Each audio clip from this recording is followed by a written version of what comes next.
Good morning, my name is Chef John Higgins and welcome to the Chef's House at Geroge Brown Chef School. Today we're going to be talking steaks and how to grill that perfect steak on the barbecue. First rule of buying a steak is to have a good butcher. A butcher you can trust is one of the best investments you can possibly have. One of the things is to buy the correct cut of meat for the dish. For instance here, my favourite is flank steak. Flank steak has got a lot of flavour, a lot of connective tissue and very tasty. The other thing people do is pork chops. Make sure you're going to buy a pork chop. It's a nice even size, a little bit of fat on the outside, and needless to say, last but not least is the steak. Get the butcher to cut the steak when you're there. You don't want a steak that's been lying in the fridge for 2 or 3 days, wrapped in saran wrap. So a nice fresh piece of steak. Another thing you want to do when you look for a steak is nice even marbling.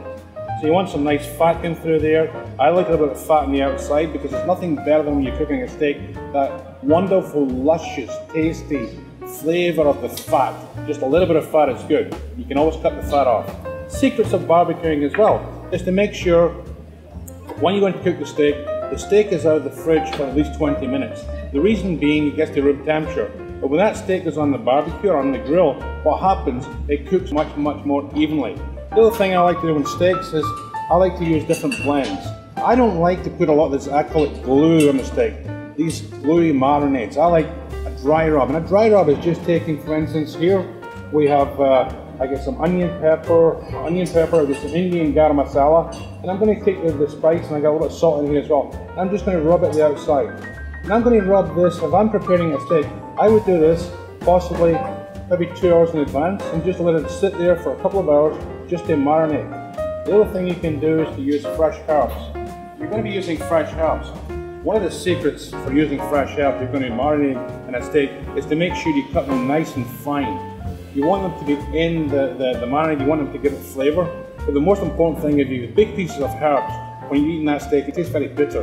It's not the most conducive thing to enjoying a steak.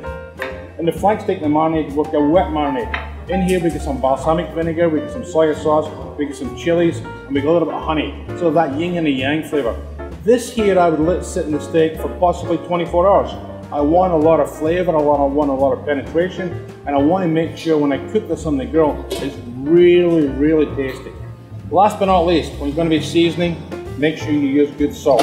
Personally, I like to use either good kosher salt, or my friend from England is Malden salt, a nice sea salt. Makes it very tasty rather than just putting an iodine salt in the steak. Steak is the steak is the showpiece. You know, really that's the center of the plate. It's going to be the prime. This is the first base. Let's make sure we treat the steak with a lot of respect. TLC, tender loving care, makes a better steak on the plate.